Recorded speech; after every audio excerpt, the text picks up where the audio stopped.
예수님께서 군중들의 이런 환영을 받으며 예루살렘에 입성합니다만, 사실 예루살렘에 입성하심은 예수님의 십자가의 고난의 시작이 되었습니다. 그래서 우리는 종려주일과 함께 순환주간을 시작한 것이죠. 우리 순환주간에 우리 신앙의 선진들은 예수님의 십자가를 깊이 생각하며, 즉 예수님의 고난을 깊이 생각하며 그 십자가를 통해서 주시는 은혜를 누리고 또 그 은혜를 경험해가는 그런 축복의 기회로 삼았습니다. 예수님의 십자가의 고난을 깊이 이해하는 만큼, 깨닫고 체험하는 만큼 예수님께서 나를 위하여 베푸신 은혜가 얼마나 크신지를 우리가 알게 되는 것이고, 또 그 은혜를 아는 만큼 우리는 능력인 그리스도인으로서 살아가게 되는 것입니다. 그러니까 십자가의 그 귀한 축복을 누리기 위해서는 예수님의 십자가의 고난이 얼마나 큰 것이었는가를 깨달아야 되고, 그것을 깨닫는 깊이만큼 예수님의 은혜가 얼마나 큰 것인지를 내가 경험하게 되고, 그 은혜를 경험하는 만큼 우리는 죄를 이기는 승리의 삶을 살 수 있게 된 것입니다.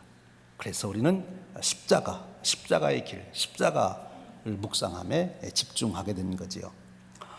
여러분은 십자가 그러면 가장 먼저 떠오르는 생각이 어떤 생각입니까? 십자가는 먼저 고통이 떠오르게 되죠. 십자가는 우리에게 삼중적인 고통을 말해주고 있습니다. 우선 육체적인 고통이죠. 십자가에 죽는다고 하는 것은 참 극심한 고통을 겪는 것입니다. 인간들이 흉악한 죄인들을 고통을 주고 사형을 시키기 위해서 고안해낸 사형법 중에 하나가 십자가에 죽이는 것입니다. 모반을 일으킨 사람들, 역적들을 특별히 십자가에 그 당시에는 죽이게 됩니다. 육체적인 고통이죠. 그런데 십자가의 고통은 육체적인 고통으로만 끝나지 않습니다. 십자가의 고통은 정신적인 고통을 주게 됩니다. 육체적인 고통이 아니라 아주 모멸감, 그리고 수치심, 그리고 실패감, 이런 것들을 경험하게 하는 것이 십자가의 처형입니다. 그런데 하나 더 깊이 경험하는 고통이 있습니다. 그것은 영적인 고통입니다. 그것은 성경을 아는 자만이 경험할 수 있는 거지요. 나무에 달린 자는 하나님께 저주받은 자라고 하는 사실을 알고 있는 자는, 십자가에 죽는다고 하는 것은 하나님으로부터 저주받아 버림받는 고통이 있다는 것을 알게 됩니다. 참 극심한 고통이 되는 거지요.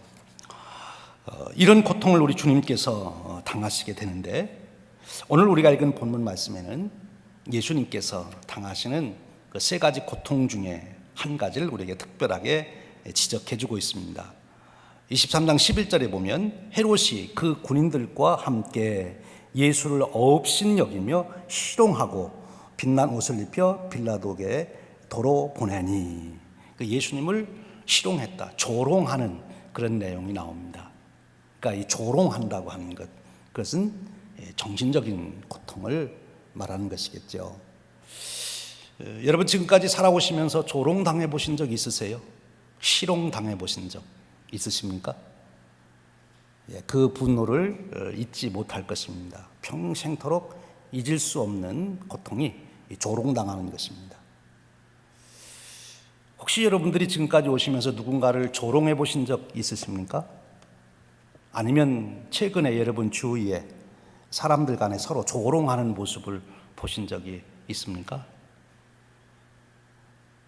이 조롱이라고 하는 것, 이것은 우리 인간을 파괴하기 위한 사탄의 특별한 무기가 됩니다.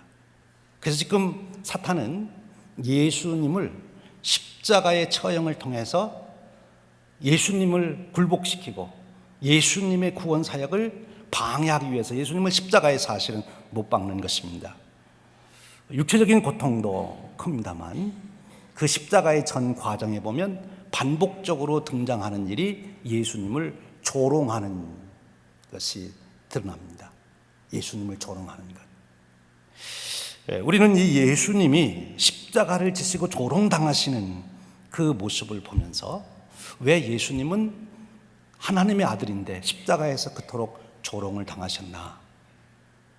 또 우리도 일생을 살아가며 끊임없는 조롱을 받을 때가 있는데 사탄이 우리에게 조롱하는 것으로 우리를 무너뜨리려 할 때 우리는 어떻게 그 조롱을 감당해 나갈 수가 있으며 그런 상황에서 승리할 수 있는가? 오늘 예수님의 그 조롱당하심과 예수님이 조롱당하는 중에 어떻게 승리하시는지를 우리가 잘 살펴보면 우리는 그 이유를, 그 길을 우리가 찾게 되는 것입니다. 여러분 생각에는 사람들이 왜 조롱을 한다고 생각하십니까? 조롱하는 것을 사실 객관적으로 질문을 던져서 좋아한다는 분은 한 분도 없는 줄로 압니다. 조롱하며 살래요? 그럼 나는 조롱하며 살지 않겠습니다. 그럼 조롱 받으실래요? 나는 조롱 안 받겠습니다. 다 그렇게 대답하지요. 그런데 실제의 삶에서는 조롱하는 일이 많이 일어난다는 거예요. 한국에 성공회 대학이 있는데 거기에 사회학 교수이신 김찬호 교수님이 2014년에 모멸감이라고 하는 책을 써서 한국 사회를 진단한, 사회학적으로 진단한 책이 있습니다. 그 책에서 이 한국 사람들이 특별히 지금 그 감정 구조가 조롱하는 감정 구조를 가지고 있다. 다른 사람을 비난하고 다른 사람을 조롱하는 그런 감정 구조를 한국 사람들이 특별히 더 가지고 있다. 현재 한국의 분위기나 문화가 그렇게 사람들을 이끌어 가고 있어서 자신도 모르는 사이에 그 구조, 그 문화 속에 지금 살고 있다. 그렇게 말합니다. 한 구체적인 예가 이런 거예요. 우리가 인터넷을 통해서 누군가가 무슨 글을 올리면 거기에 평을 하게 되고 또 누군가에 대해서 이렇게 댓글을 쓰고 그러는데 그걸 악플 또는 뭐 선플 그렇게 부르죠. 근데 한국 사람들이 인터넷에 악플하고 선플하고 올리는 비율이 악플을 4개 올릴 때 선플은 하나 올린다고 그래요. 그러니까 4대 1인 거죠. 선플 대 악플이. 반면에 일본 사람들은 어떨까? 일본 사람들은 그 반대로 악플을 하나 올릴 때 선플을 4개 올린답니다. 그럼 네덜란드 사람들은 어떠냐? 네덜란드 사람들은 선플을 9개 올릴 때 악플을 하나밖에 안 올린다는 거예요. 그러니까 한국 사람들이 일본 사람이나 네덜란드 사람들에 비해서 얼마나 다른 사람들을 조롱하는데 아주 열의를 보이고 있나, 그런 지금 구조를 가지고 있는 걸 알 수 있어요. 한국의 여러 사회, 정치 이런 상황이나 사실 우리 이민와 살고 있는 분들도 뚝 떨어져서 우리는 한국의 상황과는 다르게 살아갈 것 같지만 종종 제가 말씀을 듣고 여러분들의 삶을 보면 한국 뉴스를 너무나 잘 들으시고 한국에 사는 거하고 별 다를 것 없이 그 감정을 가지고 우리가 살고 있지 않나 싶어서 100% 한국 사회의 영향을 다 받지는 않지만 꽤 많은 영향을 우리도 받고 있지는 않나 하는 생각이 듭니다. 여러분 최근에 여러분의 어떤 모임이나 만남에서 사람들과 대화한 내용 중에 누군가를 비하하고 조롱하고 폄하했던 그런 이야기를 들은 적이 있습니까? 지금 그분의 분석대로라면 우리 한국 사람들이 그런 지금 수렁에 빠져 있는 거죠. 그런데 이 조롱하는 이 일은 바로 사탄이 우리 인간을 파괴하기 위한 전략적인 무기라고 하는 것입니다. 지금 예수님의 경우를 보면 예수님을 조롱하는데 오늘 우리가 읽은 본문에는 헤롯 왕이 조롱했다, 군인들과 함께 조롱했다 이렇게 나와 있는데 22장 중후반에서부터 23장, 24장 초반까지 보면 예수님이 잡히고 십자가에 돌아가신 일까지 쭉 기록되어 있는데 그 안에 예수님을 만나는 여러 종류의 무리가 있어요. 헤롯 왕도 있고 빌라도도 있고 대제사장들과 종교 지도자들이 있고 그리고 무리들이 있고 제자들이 있고 심지어 십자가에서 함께 죽는 강도들도 있어요. 그런데 그들 모두가 다 예수님을 향하여 한결같이 비난을 하고 조롱한다는 것입니다. 네가 하나님의 아들이냐? 그러면 그 십자가에서 좀 내려와 봐라. 네가 사람을 구원한다고 그러느냐? 너나 구원해라. 예수님을 조롱합니다. 그런데 헤롯 왕만이 아니고 예수님을 만나는 모든 사람들이 예수님을 조롱해요. 네가 하나님의 아들이냐고. 그러면 좀 한번 힘 좀 써보라고. 그렇게 비참하게 죽으면서 무슨 내가 하나님의 아들이냐. 비아냥거리고 예수님을 조롱하게 됩니다. 그런데 그 예수님을 조롱하는 그 사람들의 그 이야기를 잘 그 말을 살펴보면 어디에서 나온 말인가 하면 그 말이 예수님이 공생애를 처음 시작할 때 사탄에게 시험 받을 때 사탄이 와서 했던 말과 같습니다. 사탄이 예수님이 나타나서 뭐라고 그럽니까? 네가 하나님의 아들이거든 돌을 명한 떡을 만들어 먹어라. 네가 하나님의 아들이거든 성경 꼭대기에서 뛰어내봐라. 지금 이 조롱하는 사람들이 하는 말은 결국 영적으로는 사탄이 시키는 대로 하고 있다는 것이지요. 사탄은 지금 예수님의 사역을 방해하려고 그러고 예수님을 따르는 자들을 철저하게 예수님을 따르지 못하도록 방해하고 있는 거예요. 예수님을 조롱하면서 예수님을 따르는 사람이 있을까요? 절대 없을 겁니다. 좀 더 우리가 생각해 보면 조롱하는 말이 많은 가정이나 어느 공동체나 나라나 교회나 할 거 없이 잘 되겠습니까? 안 되겠습니까?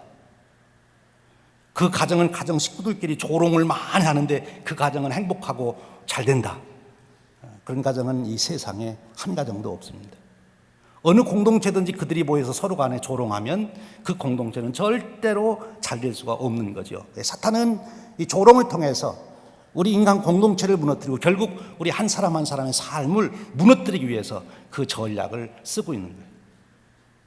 사탄의 IQ가 굉장히 높다고 하지 않습니까? 그 괴계를 가지고 그래서 이 조롱할 때 인간의 심리를 이용한다는 거죠. 그래서 그 김찬원 교수의 분석에 의하면 왜 사람들이 그 조롱하는 그런 일을 하게 되느냐, 그는 심리학적으로 이렇게 분석하고 있어요. 조롱하는 것은 모멸감을 주어서 고통을 주고자 하는 행위이다. 상대를 존중하기보다는 자기의 권리를 앞세우며 말과 행동으로 상처를 주는 것이다. 상대를 인정하고 세워주기보다는 비난하고 낮추는 것이다. 왜 그럼 그렇게 하느냐? 자기의 존재를 인정받고 싶은데 자기의 존재를 잇는 방법 중에 하나가 내가 너보다는 잘났다. 그렇게 해야 인정을 받는다고 심리적으로 생각한다는 거예요.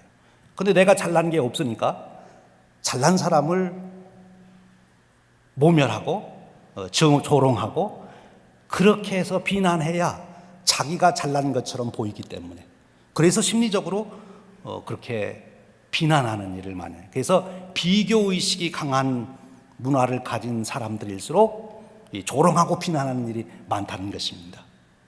왜? 그런 사람들을 비난하고 조롱함으로 내가 잘난 것처럼 보인다는 거예요. 사탄은 그것을 이용하는 것입니다. 그래서 조롱하게 만드는 거예요. 지금 예수님 상황도 마찬가지예요. 예수님을 비난함으로써 자기들의 낮은 자존감을 해결해 보려고 하는 그런 심리적인 심산이 담겨 있다. 사탄은 그것을 이용해서 예수님을 공격하고 있는 것입니다. 자, 어떻게 그러면 예수님은 이러한 공격에서 이겨내실 수 있었나? 예수님이 그 조롱을 받으면서 행하신 모습을 보면 첫째로 예수님은 그 조롱에 장단을 맞추지 아니했다는 것입니다. 자기를 조롱하는 사람들의 말에 의해서 절대 행동을 옮기지 아니했어요. 그러니까 자기를 조롱하는 사람들의 말에 묶이질 아니한 것입니다. 헤롯이 뭐라고 하든 대제사장이 뭐라고 하든 무리들이 뭐라고 하든 그거에 따라 예수님이 귀를 기울이고 어떻게 할까 고민하지 아니하셨다는 거예요. 그럼 대신에 예수님은 어떻게 하셨느냐? 예수님은 하나님 말씀에 붙들렸다고 하는 것입니다. 그래서 하나님 말씀을 그는 기억했어요. 그런 일이 있을 때마다. 그래서 예수님께서 18장 31절 33절에 보면 이렇게 말씀하십니다. 예수께서 12제자를 데리시고 이르시되 보라 우리가 예루살렘으로 올라가노니 선지자들로 기록된 모든 것이 인자에게 응하리라. 인자가 이방인들에게 넘기워 희롱을 받고 능욕을 받고 침뱉음을 받겠으며 저희는 채찍질하고 죽일 것이니 저는 3일 만에 살아나리라 하시되, 예수님은 그런 와중에 하나님의 말씀을 묵상하고 하나님의 말씀에 붙잡히도록 하신 거예요. 자기를 조롱하는 사람의 말을 귀담아 두는 것이 아니라 메시아의 언약을 예수님은 붙들고 그 말씀에 자기를 매어 놓게 된 것입니다. 이것이 승리의 비결이에요. 여러분의 일생을 살아가면서 사탄은 끊임없이 여러분들의 하는 일을 무너뜨리려고, 여러분의 인격에 손상을 주려고, 여러분의 공동체를 깨려고 조롱하는 말을 들려주게 되는데, 그때 그 조롱하는 말에 여러분들이 춤을 추지 않기를 바랍니다. 어떻게 해야 되느냐? 하나님 말씀을 더 붙들어야 되는 거예요. 하나님 말씀. 그러면 승리할 수 있어요. 그리고 예수님은 또 어떻게 하셨습니까? 그 조롱을 당하는 중에 예수님이 하신 일은 기도하는 거였어요. 십자가 그 상에서조차도 예수님은 기도를 하시잖아요. 그 절대절명의 그 고통 속에 있으면서도 예수님이 기도하시는데, 예수님이 하신 기도가 두 가지예요. 하나는 저들의 죄를 사하여 주옵소서, 저들이 하는 것을 몰라서 그렇습니다, 이렇게 그들을 위해서 기도했고, 또 하나의 기도는 내 영혼을 아버지의 손에 위탁합니다. 하나님께 자신을 위탁하는 기도를 드렸어요. 여러분, 용서라고 하는 것은 쉬운 것이 아닙니다. 그것은 승리자의 관대함 속에서 나오는 축복이에요. 쉽게 용서가 되는 게 아니에요. 내가 승리했다고 하는 확신, 그 승리의 확신 속에서 관대함이 나오고, 그리고 그때 자기를 향하여 칼을 든 자들을 향하여 용서를 베풀 수 있는 것, 그것이 예수님의 모습이에요. 예수님은 자신이 하나님의 말씀을 붙들고 메시아의 길을 간다는 확신이 있었기 때문에 그 자기를 조롱하는 자들을 용서할 수 있는 관대함이 그게 주어진 거지요. 그리고 예수님은 자기 운명을 하나님 손에 맡겼어요. 예수님의 운명이 조롱하는 사람들, 빌라도나 헤롯이나 대제사장 종교 지도자들이나 무리들이나 군사들에게 예수님의 운명이 달려있는 것이 아닙니다. 지금 예수님의 십자가에 죽는 것조차도 하나님의 손에 의해서 이루어지는 것이고, 결국 하나님께서 이루실 부활의 승리를 주님은 바라보며 자신의 운명을, 자신의 영혼을 하나님께 위탁했다는 거예요. 여러분, 이 믿음이 없이는 절대로 조롱의 공격을 이길 수가 없다는 거예요. 내 운명은 하나님께서 주장하신다. 하나님, 내 운명을 하나님께 맡깁니다. 누가 뭐라고 하든 나에 대해서 그렇게 비난하고 조롱하는 그 사람들에 의해서 내 인생이 결정되는 것이 아니고 하나님의 손에 저는 달려 있습니다. 하나님께 제 운명을 맡깁니다. 우리의 인생을 그렇게 위탁할 때 우리는 조롱으로부터 초월할 수 있는 그런 여유, 그런 평안을 누리게 되는 것입니다. 주님이 그러신 거예요. 그리고 주님이 행하신 것을 보면 또 한 가지가 있어요. 주님께서는 그 비난을 받고 육체적으로도 말할 수 없는 고통을 당하면서도 그 십자가에서 옆에 달리는 한 강도가 나를 긍휼히 여겨달라고 그렇게 얘기할 때 주님은 기꺼이 그를 구원하시는 사역을 이루셨어요. 끝까지 주님은 어떤 상황에서도 본인의 사명을 잊어버리지 아니했다는 것이지요. 언제 우리가 사람들의 그런 모든 말들을 다 초월해가며 정말 존귀한 삶을 창조해 갈 수 있느냐? 자기 사명에 충실한 사람, 하나님께서 내게 부르신 그 사명을 붙들고 있는 사람은 다른 사람의 비난이나 조롱에 시험 들지 않는다는 거예요.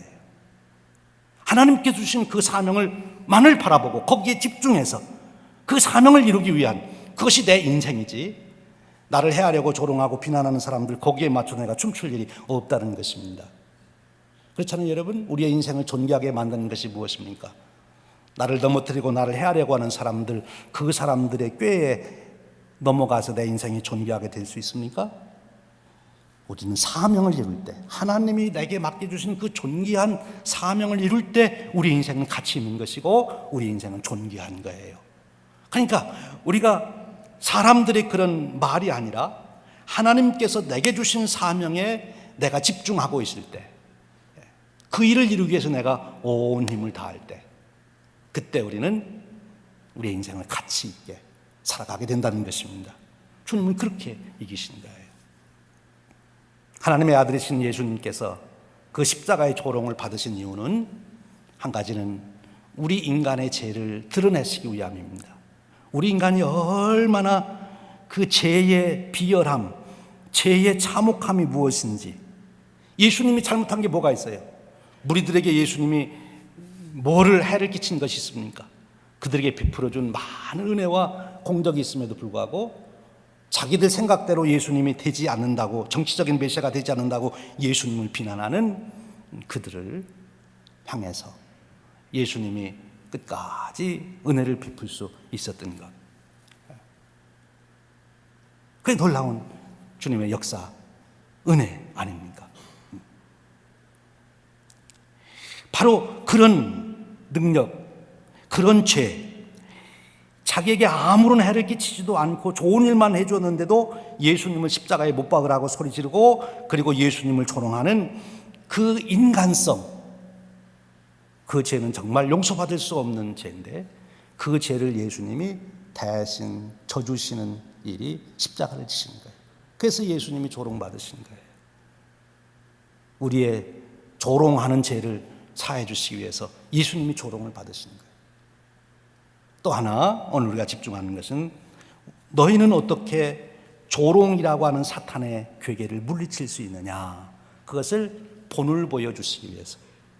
끊임없이 우리 인생을 살아가면 우리는 조롱이라고 하는 그 도전을 받게 되는데, 어떻게 그것을 이길 수 있느냐, 예수님을 보고 이기라고 본이 되시기 위해서 예수님은 그 조롱을 다 당하신 거예요. 예수님은 얼마든지 조롱 안 당하실 수 있습니다. 그러나 그 조롱을 다 당하신 거예요. 사랑하는 여러분, 우리도 인생을 살아가며 우리는 끊임없이 이 도전을 받습니다. 사탄이 우리를 그대로 두지를 않습니다.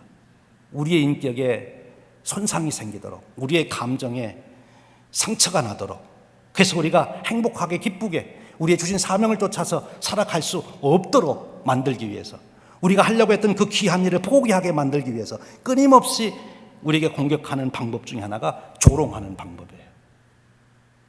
이 조롱에 절대로 우리가 넘어가서는 안 된다는 것입니다. 우리 예수님처럼 우리는 이 일을 극복하고 승리하고 주님의 그 승리의 자리에 우리 함께 참여해야 될 줄로 믿습니다. 이제 고난주간을 지나며 예수님이 당하셨던 고통 중에 이 정신적인 고통, 이 조롱의 고통은 사실은 사람이 그의 신분, 그의 스스로 자기의 자기가 누구다 하는 그 자기 정체성에 따라서 이게 달라진다고 그래요. 그래서 별로 좋은 표현 아닙니다만은, 거지한테 아무리 옷 잘못 입었다고 왜 얼굴이 더럽냐고, 머리가 그게 뭐냐고 아무리 얘기해도 거지는 상처 안 받는데요. 거지는 자기가 나는 거지라고 생각하고 있으니까. 근데 좀 교양이 있다 생각하고 좀 이렇게 자기는 우아하게 이렇게 잘 꾸미고 있다고 생각하는데, 거기에 그냥 한마디만 하면 어떻게 색깔이 매치가 안 되냐, 지금 철이 언젠데, 그냥 한마디만 하면 그냥 그것 때문에 잠을 못 자고 이제 밤새 고민하는 거예요. 근데 하나님의 아들이신데 이런 비난을 받은, 누구까지 비난했어요? 십자가에서 죽는 죄인인 강도까지도 예수님을 조롱할 만큼. 그러니까 역으로 생각하면 예수님이 얼마나 겸손해지셨는가, 얼마나 겸손해지셨는가, 그걸 우리가 알 수 있어요. 사랑하는 여러분, 우리도 이 예수님의 겸손을 배울 수 있기를 원합니다. 그래서 우리 인생 여정에 끊임없이 사탄이 조롱이라고 하는 죄를 가지고 우리를, 우리 가정을, 우리 교회를, 이 사회를, 우리 민족을 무너뜨리려고 할 때 거기에 넘어가지 않고, 조롱에 빠지지 않고 우리는 그것을 극복하고 이기고 승리하시는 그런 축복이 저와 여러분의 인생 되시기를 주님의 이름으로 축원드립니다. 함께 기도하겠습니다. 하나님 아버지, 오늘 주님 고난당하신 고난주일을 당하여 주님 십자가에서 당하신 조롱의 고통을 저희들 생각합니다. 그 고난을 우리를 위하여 당하셔서 우리의 죄악을 드러내시고 우리의 죄악을 속량하시는 그 은혜를 인하여 감사를 드립니다. 또한 그 조롱을 이기신 주님을 보며 우리들도 배우게 하시니 감사합니다. 성령님, 저희들에게 임하시옵소서. 오셔서 주님의 십자가의 조롱의 고통을 묵상하는 중에 우리도 내가 얼마나 죄의 비열한 존재가 된지를 깨달아 그 은혜 때문에 감사하게 하시고, 또한 그 조롱에 넘어가지 않는 인생, 존귀한 인생을 살 수 있도록 성령님의 감동하심 우리를 세워 주시옵소서. 주님의 승리의 자리에 우리도 이르러 함께 주님께 영광 돌리며 그 축복을 나눌 수 있도록 이끌어 주시옵소서. 우리 주님 예수 그리스도의 이름으로 기도하옵나이다. 아멘.